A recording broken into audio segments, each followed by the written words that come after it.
اور یہ وہ دور ہے جب چائنا سمیت ایران کے علاقوں تک تاتاری فتنہ، ہلاکو خان کا فتنہ اسلامی سلطنتوں کو برباد کر چکا تھا، اور خلافت بنو عباس اور خلافت بغداد کو تاخت و تاراج کرنا ہی چاہ رہا تھا، قریب تھا، اور اسلامی سلطنتوں کی شمع بجھتی جا رہی تھی۔ یہ وہ دور تھا۔ مگر اسی وقت یہ جو ترکی کے علاقے ہیں کونیا اور یہ سارا وسطی علاقہ، یہ جو علاقہ ہے، ادھر ہلاکو خان اور چنگیز خان نے اپنے نمائندے اور لشکر بھیج دیے ہوئے تھے۔ آفیشیل یوٹیوب چینل کو سبسکرائب کریں اور بیل آئیکن کلک کریں۔ اور مسلمانوں کی سلطنتیں تیرہ و تار تھی، چھوٹے چھوٹے ٹکڑے تھے، الگ الگ چھوٹی چھوٹی ریاستیں تھیں، برائے نام کوئی سلطنت تھی، قبائل تھے، قبیلے تھے، ان کے حکمران تھے، ان کی اپنی چھوٹی چھوٹی فوجیں تھیں، کاروان سرا تھے، صوفیاء کی خانقاہیں تھیں، کوئی مسجدیں تھیں، جداگانہ ماحول تھا۔ اور جب کوئی سلطنت مؤثر نہ تھی تو اس روئے زمین پر لوگوں کے دلوں میں ایمان کی شمع صوفیاء کرام کے ذریعے روشن تھی۔ صوفیاء کرام کے وجود سے شمعہائے ایمان روشن تھی۔ اور اسی دور میں یہ جو بعد میں خلافت عثمانیہ بنی ہے، سلطنت عثمانیہ، اس کی داغ بیل ڈالنے کی جد و جہد ہو رہی تھی۔ اس خلافت عثمانیہ جو 1924 میں جنگ عظیم اول کے بعد جا کے ٹوٹ گئی، اس کا بانی ارطغرل، لکھنے میں ارطغرل آتا ہے، ارطغرل، مگر ٹرکش زبان میں غین نہیں بولتے، ارطغرل، یہ بانی ہے۔ وہ ایک نئی اسلام کی عالمی سلطنت قائم کرنے کے لیے تگ و دو اور جد و جہد کر رہا تھا، مار کے ہو رہے تھے۔ 656 ہجری کے قریب تاتاری فتنہ بغداد آیا ہے اور 22 سے 24 لاکھ مسلمانوں کا قتل عام کیا ہے، اور دریائے دجلہ ہفتوں تک 2.5 ملین مسلمانوں کے خون سے سرخ ہو کے بہتا رہا۔ 656 کے قریب یہ فتنہ یہاں پہنچا۔ ادھر مقابل سلطنت عثمانیہ کی تشکیل کی جد و جہد شروع تھی۔ ارطغرل یہ سلیمان شاہ کا بیٹا تھا، اور کونیا ہیڈ کوارٹر تھا سلجوقی سلطنت سلطان علاء الدین کا، اور یہ سلطان علاء الدین جب بادشاہ تھا تو ادھر مولانا روم آباد ہو چکے تھے، کونیا میں سیٹل ہو چکے تھے۔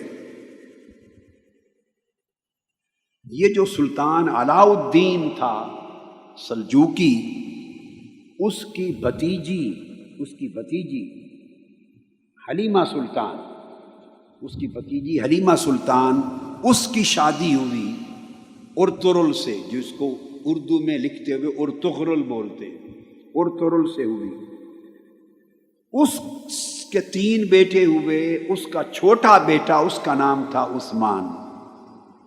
اس ارطغرل نے تاتاری فتنے کے خلاف اور ادھر صلیبی فتنے کے خلاف جنگیں لڑ کر سلطنت عثمانیہ، ایک نئی عالمی اسلامی سلطنت کے قیام کی داغ بیل ڈالی، بنیاد رکھی، اور پھر اس کا بیٹا جوان ہوا تو اس سلطنت کا نام اس کے نام پہ رکھا گیا، سلطنت عثمانیہ یا خلافت عثمانیہ، جو پھر 1304 عیسوی میں قائم ہو گئی، 1304 عیسوی میں، اور 1924 میں جا کے پھر ختم ہو، جب کیلیفیٹ کا انسٹیٹیوشن توڑنے کا اعلان ہو گیا۔ یہ ضمناً ایک تاریخ کی چھوٹی سی جھلک تھی، وہ بتائی میں نے۔ یہ وہ دور تھا جب مولانا روم آئے، یہ ارطغرل جس کی میں نے بات کی سلطنت عثمانیہ کا بانی، اس کی ڈیتھ ہوئی ہے 680 میں۔ وہ زمانہ شیخ اکبر محی الدین ابن العربی کا تھا، ان کا وصال 640 میں ہوا ہے۔ وہ ان سے رہنمائی لیتا تھا قدم قدم پہ سلطنت عثمانیہ کے قیام میں، ٹرکش سورسز، تاریخی سورسز کے مطابق، ٹرکش سورسز کے مطابق ان کی لمحہ بلمحہ رہنمائی تھی شیخ اکبر محی الدین ابن العربی کی۔ سمجھانا مقصود یہ ہے کہ جب لوگوں کے دل ٹوٹ گئے تھے، سلطنتیں منتشر ہو گئی تھی، حکومتیں تیرہ اتار ہو گئی تھی، امت مسلمہ کا کوئی مرکزی محور نہیں تھا ان کو سنبھالنے والا، تو عالم اسلام کے اندر مسلمانوں کا ایمان صوفیاء کی وجہ سے قائم تھا، محفوظ تھا۔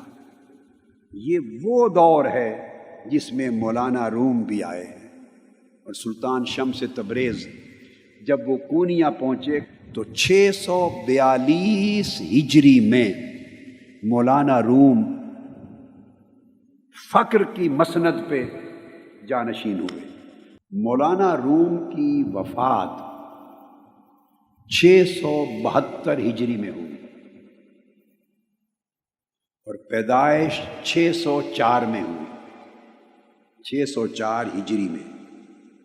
اب آپ کو آسانی سے، تاکہ زمانہ سمجھ میں آ جائے آسانی سے،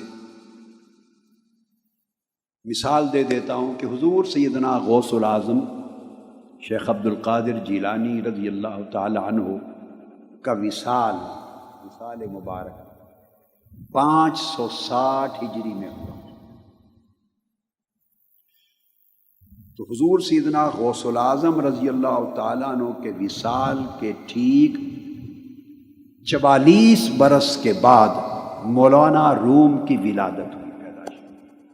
حضور غوث پاک رضی اللہ تعالیٰ عنہ کی وفات کے ٹھیک 44 برس کے بعد مولانا روم کی ولادت ہوتی ہے۔ یہ آپ کو زمانے کا اندازہ بتا رہا ہے۔